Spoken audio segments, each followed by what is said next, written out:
अस्सलाम वालेकुम क्लास 9। आज हम क्वेश्चन नंबर 4 करेंगे। क्वेश्चन नंबर 4 है name the property used in the following, कि हमने प्रॉपर्टी का नेम बताना है जो इन क्वेश्चंस में यूज़ हुआ है। क्वेश्चन नंबर 1 क्या है? ये क्वेश्चन नंबर 1 हमें गिवन है।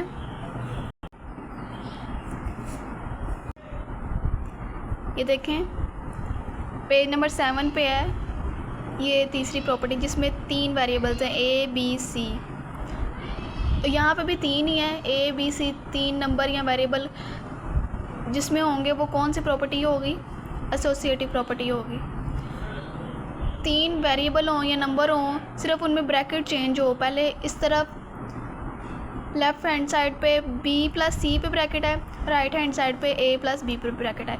यानी इधर देखें तो अगर हम ब्रैकेट चेंज भी कर दें, दोनों साइड्स पे ब्रैकेट चेंज भी कर दें, b सी पे रख लें या a b पे रख लें ब्रैकेट, उनको सॉल्व करने से आंसर सेम होगा। तो वो कौन सी प्रॉपर्टी होगी? वो एसोसिएटिव प्रॉपर्टी होगी। और ये प्लस का साइन है, अंडर एडिशन है, तो हम लिखेंगे associative property with respect to addition. यहाँ पे भी ये 3 नंबर्स, 2 वेरिएबल है और 1 नंबर है, यानी 3 है ना, जिसमें भी 3 वेरिएबल नंबर या 3 वैल्यूज़ आ जाएंगी ना, तो वो वाली कौन सी प्रॉपर्टी होगी? वो एसोसिएटिव प्रॉपर्टी होगी। इसलिए ये एसोसिएटिव प्रॉपर्टी है। अब यहाँ पे प्लस का साइन है तो इसका मतलब ये अंडर एडिशन है। Associative property with respect to addition है, एडिशन प्रॉपर्टीज़ हैं ये। तो यहाँ पे ये 3 वैल्यूज़ हैं, तो ये कौन सी प्रॉपर्टी होगी? एसोसिएटिव प्रॉपर्टी होगी। और प्लस का साइन है तो ये associative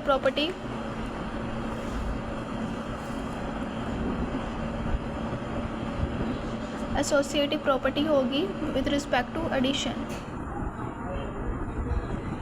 with respect to addition या अंडर एडिशन आप कुछ भी लिख सकते हैं।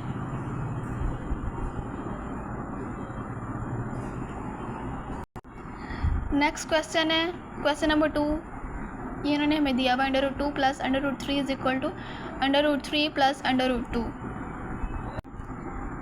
यानी इसके अंदर 2 वैल्यूज़ थी, सिर्फ उनकी जगह चेंज थी। यहाँ पे √2 पहले था, यहाँ पे √3 पहले, सिर्फ उनकी जगह चेंज है और 2 वैल्यूज़ हैं। तो यहाँ पे अगर हम देखें, और अंडर एडिशन है तो हम एडिशन प्रॉपर्टीज़ में देखेंगे इसको।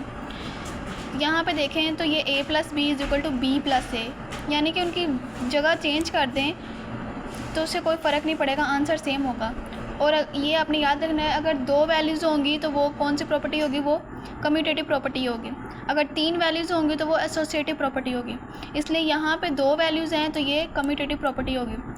और प्लस का साइन है तो तो ये अंडर एडिशन होगी, तो ये कौन सी प्रॉपर्टी होगी? Commutative property with respect to addition. तो ये प्रॉपर्टी होगी कम्यूटेटिव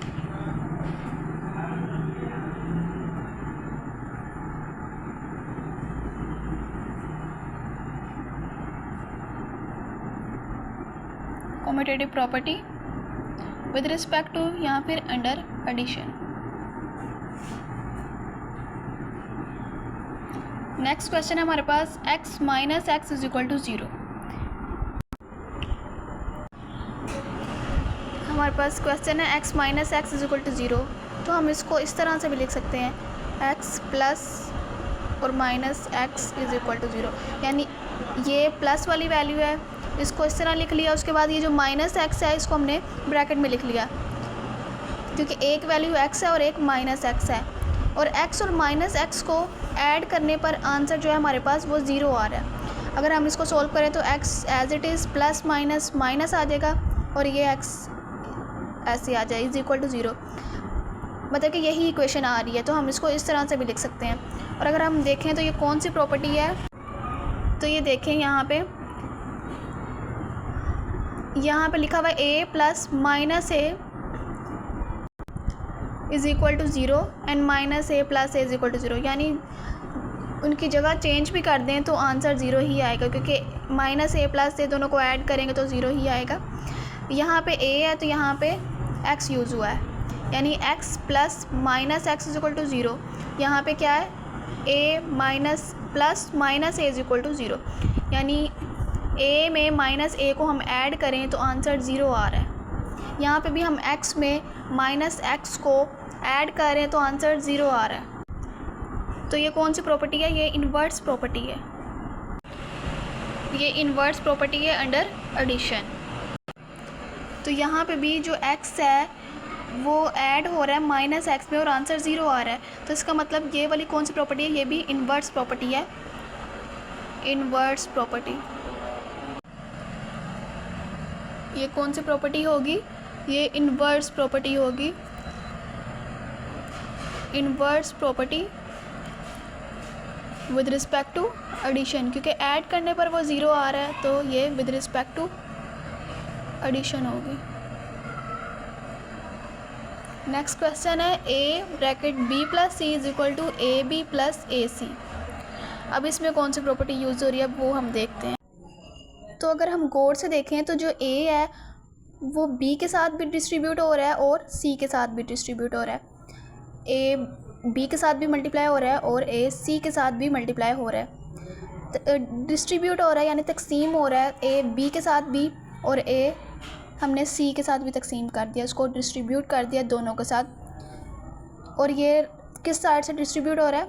ये राइट साइड है तो ये लेफ़्ट साइड से डिस्ट्रीब्यूट हो रहा है। तो ये कौन सी प्रॉपर्टी होगी? ये होगी लेफ़्ट डिस्ट्रीब्यूटिव प्रॉपर्टी, क्योंकि ये लेफ़्ट साइड से डिस्ट्रीब्यूट हो रहा है तो ये लेफ़्ट डिस्ट्रीब्यूटिव प्रॉपर्टी।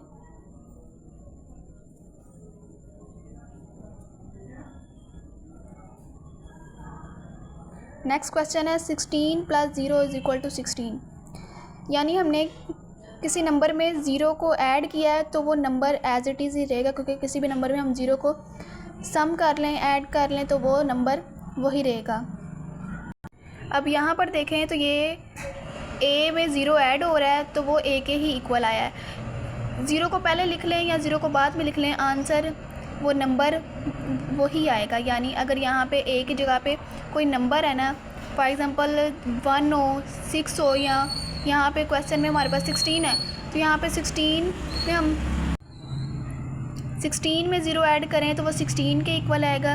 0 को पहले लिख लें या 0 को बाद में लिख लें। तो ये कौन सी प्रॉपर्टी है?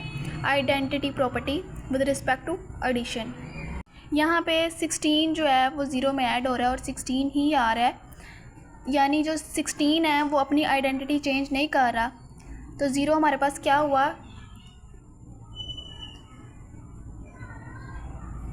आइडेंटिटी 0 हमारे पास हो, 0 जो है वो हमारे पास होगा एडिटिव आइडेंटिटी।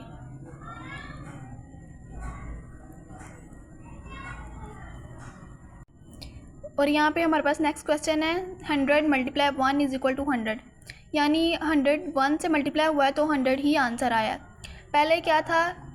एडिशन वाली प्रॉपर्टी थी। यहाँ पे कौन सा है? मल्टीप्लिकेशन का साइन आ गया तो ये मल्टीप्लिकेशन प्रॉपर्टी है। उसमें क्या था कि 0 के साथ कोई भी नंबर ऐड हुआ है, 0 के साथ कोई भी नंबर ऐड हुआ था तो वो नंबर एज इट इज़ रहा था। तो 0 क्या था हमारे पास? 0 फिर था हमारे पास एडिटिव आइडेंटिटी था। अब 100 जो है वो, अब 100 1 से मल्टीप्लाई हो रहा है और वो 100 ही आंसर आ रहा है। यानी कोई भी नंबर, कोई भी अगर हम यहाँ पे नंबर ले लें, फॉर एग्ज़ाम्पल 12 ले लें, वो 1 से मल्टीप्लाई होगा तो वो 12 ही आएगा। किसी भी नंबर को हम 1 से मल्टीप्लाई करेंगे तो वो नंबर एज इट इज़ ही रहेगा।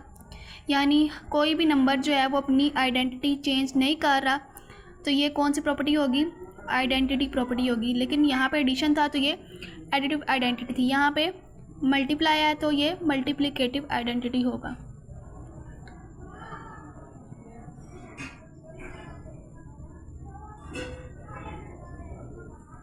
कौन सी प्रॉपर्टी होगी? Multiplicative identity.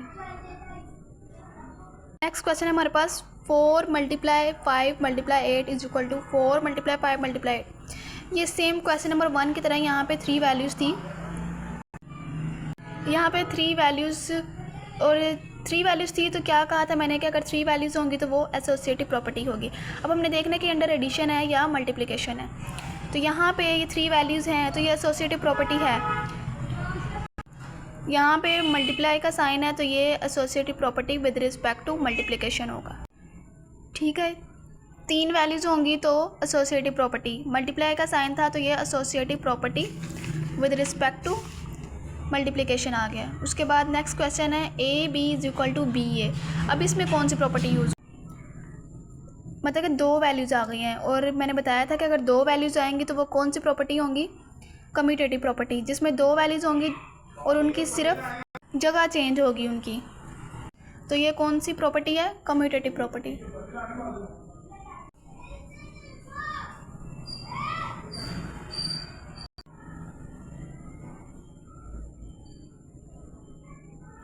ये तो हमें पता चला गया कि ये कम्यूटेटिव प्रॉपर्टी है। अब हमने क्या देखना है, सिर्फ ये देखना है कि ये अंडर एडिशन है या अंडर मल्टीप्लिकेशन। तो यहाँ पर कोई भी साइन नहीं है इनके दरमियान, तो इसका मतलब है कि दोनों नंबर मल्टीप्लाई हो रहे हैं।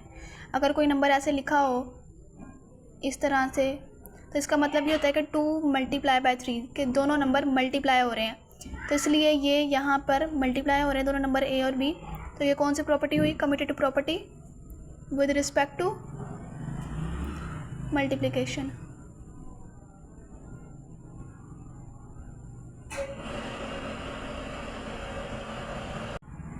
तो हमने क्वेश्चन नंबर 4 को कंप्लीट सोल्व कर लिया है। अब नेक्स्ट वीडियो में हम क्वेश्चन नंबर 5 को सोल्व करेंगे। तब तक के लिए अल्लाह हाफ़िज़।